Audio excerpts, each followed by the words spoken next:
जय हिंद साथियों, स्वागत है आप सभी का अपने YouTube चैनल ज्ञानालय पर। दोस्तों, जो हम लोगों की रीजनिंग श्रृंखला चल रही थी उस कैलेंडर टॉपिक चल रहा था। तो उस कैलेंडर टॉपिक में हम लोग आज पढ़ेंगे न्यू टाइप्स के क्वेश्चन को, और न्यू टाइप्स के क्वेश्चन किस तरह से हो सकते हैं, उन सब चीज़ों के बारे में आज हम लोग इस पर चर्चा करेंगे। तो हमारा जो आज का न्यू टाइप क्वेश्चन है ये है कि मान लो कोई आपको एक गिवन ईयर दे दिया जाएगा, जैसे मान लो 2000 दे दिया जाए, सन 2000। इसमें अब क्वेश्चन आपसे पूछा जाएगा कि बताइए जो कैलेंडर सन 2000 का था उसका पुनः अब कब प्रयोग होगा, या कोई और ईयर दे दिया जाए। क्वेश्चन में माने नहीं कि यही क्वेश्चन आपको दे दिया जाए, तो उसमें और भी कोई क्वेश्चन दे दिया जा सकता है। उसमें मान लो कह दिया जाए 1947 का पुनः कब प्रयोग हुआ और कब होगा। तो इस तरह से आपसे जब क्वेश्चन पूछ लिए जाएंगे तो उन सभी क्वेश्चन को हमको कैसे सॉल्व करना है, आज हम लोग बस एक ही कॉन्सेप्ट के माध्यम से उसको आज सॉल्व करेंगे और एक बेहतरीन अंदाज में इसको हम लोग सॉल्व करेंगे। तो आइए देखते हैं कैसे क्या करना है इसमें। तो सबसे पहले जो आपको ईयर दिया जाएगा साथियों, इसी को लिख लेना है और इसको 4 से डिवाइड कर देना है। ठीक है, क्या करना है, जो भी आपको ईयर यहाँ से दिया जाएगा और इसमें से पूछा जाएगा इसका रीयूज या इसका पुनः प्रयोग कब होगा, तो सबसे पहले वो ईयर आपको लिख लेना है। तो यहाँ पर ईयर क्या दिया गया है, 1947। यहाँ पर हमने लिख लिया 1947। अब इसी को 4 से डिवाइड कर देना। हम उम्मीद करते हैं कि आप लोगों को भाग भाग आता होगा, तो इसी के माध्यम से आपको सॉल्व करना होगा। तो यहाँ पर आपको जो भाग का रूल होता है उसी से आपको इसको सॉल्व करना है। तो यहाँ पर जब हम सॉल्व करेंगे तो 4 चौक के 16 हो गया, यहाँ पर 3 हो जाएगा, यहाँ पर 4 हो जाएगा, अब फिर 4 8 जा 32 हो जाएगा यहाँ पर, फिर यहाँ पर 2 बचेगा, फिर यहाँ पर क्या हो जाएगा 7 हो जाएगा, फिर यहाँ पर 6 टाइम जाएगा, 4 6 कितना हो जाएगा दोस्तों 24 हो जाएगा। यहाँ पर रिमाइंडर क्या बच गया 3। अब यहाँ पर देखो दोस्तों क्या बच गया रिमाइंडर शेष। तो अभी पहले स्टेप में क्या करना है, सबसे पहले जो ईयर दिया जाएगा उसको हमें 4 से डिवाइड कर देना। जो भी ईयर दिए जाएंगे उसको हमें 4 से डिवाइड कर देना है। 4 से डिवाइड करने के बाद में अब जो शेष बचेगा, अब यहाँ से हमारे पास जो आते हैं शेष, उनकी पॉसिबिलिटी क्या होगी, किसी भी नंबर को जब आप 4 से डिवाइड करोगे तो पॉसिबिलिटी जो होती है रिमाइंडर की क्या, 0 1 2 और 3, यही शेष आ सकते हैं। इसके अलावा कोई भी शेष और नहीं आएगा। तो जब भी शेष 0 आ जाएगा तो इस कंडीशन में आपको 28 ऐड कर देना है। 1 आ जाएगा तो शेष, अगर रिमाइंडर 1 आ रहा है यानी कि शेषफल 1 आ रहा है तो आपको उस दिए गए ईयर में 6 ऐड कर देना है। अगर रिमाइंडर 2 और 3 आ रहा है तो इस कंडीशन में आपको 11 ऐड कर देना है। बस इतना ही रूल आपको अप्लाई करना है। क्या करना है, सबसे पहले दिए गए समय को, जो दिया गया वर्थ होगा, 4 से डिवाइड कर देना है।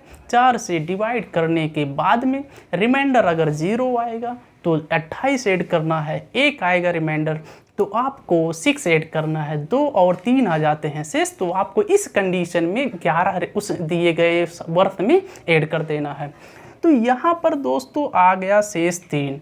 तो अब हमें 1947 का पुनः कब प्रयोग होगा वह ईयर ज्ञात करना है। तो इस 1947 में चूँकि आया शेष 3, तो हमने बताया 3 पर क्या ऐड कर देना है, 11।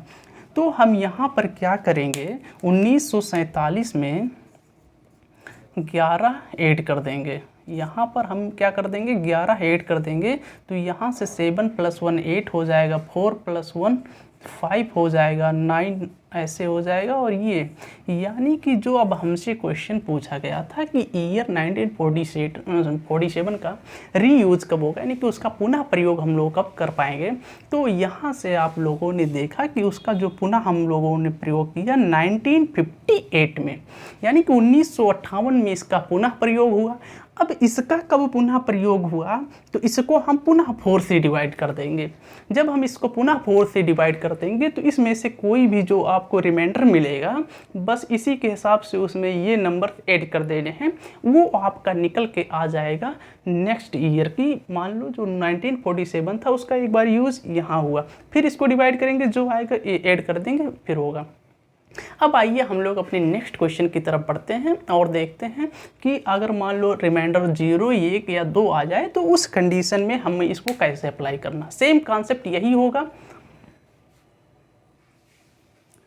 नेक्स्ट क्वेश्चन क्या है साथियों हम लोगों का कि अब जो नेक्स्ट क्वेश्चन है कि 2016 का रीयूज़ कब होगा, यानी कि 2016 का जो कैलेंडर था उसका अब हम लोग पुनः कब यूज़ कर पाएंगे, यानी कि जो 2016 का कैलेंडर था अब उसका पुनः कब प्रयोग होगा ये हमें बताना है। तो हमने आपको लॉजिक बताया कि सबसे पहले इस गिवन ईयर को 4 से डिवाइड कर देना है। यहाँ पर क्या है 2016 है, 2016 को क्या कर देना है 4 से डिवाइड कर देना है। यहाँ पर सेम डिवीजन रूल को आपको फॉलो करना है।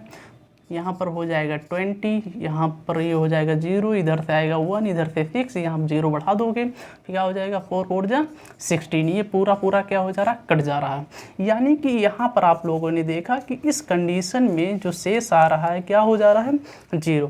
और हमने अभी आपको बताया कि किसी भी ईयर को जब आप डिवाइड करोगे 4 से तो 4 कंडीशन बनते हैं उनकी रिमाइंडर आने की, या तो 0 1 2 3। 0 पे 28 ऐड करना है, 1 पे 6 ऐड करना है, 2 और 3 पे 11 ऐड कर देना। तो यहाँ पर रिमाइंडर आ रहा है 0, हमें क्या इस ईयर में ऐड कर देना है 28। यानी कि 2016 में हम यहाँ पर ऐड कर देंगे 28। तो यहाँ से जब आप इसको ऐड कर दोगे तो 6 और 8 14 हो जाएगा, 1 और 2 3 और 1 क्या हो जाएगा 4 हो जाएगा, यहाँ से 0 और यहाँ से 2। यानी कि सन 2016 था जो उसका हम लोग जो पुनः यूज कर पाएंगे वो कैलेंडर का, वो कब कर पाएंगे 2044 में।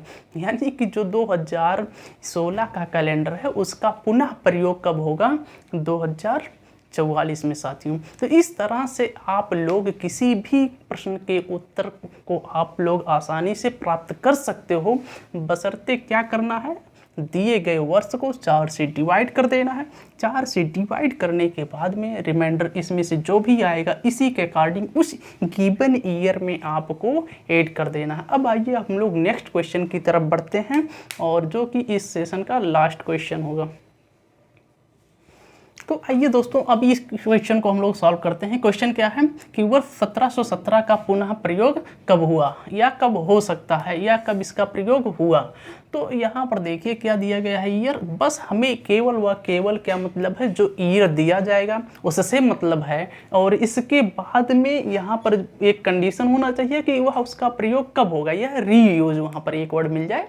तो इस कंडीशन में आप समझ जाइएगा कि हमसे पूछा जा रहा है कि जो वर्ष दिया गया था उसका कब प्रयोग होगा वहाँ पर।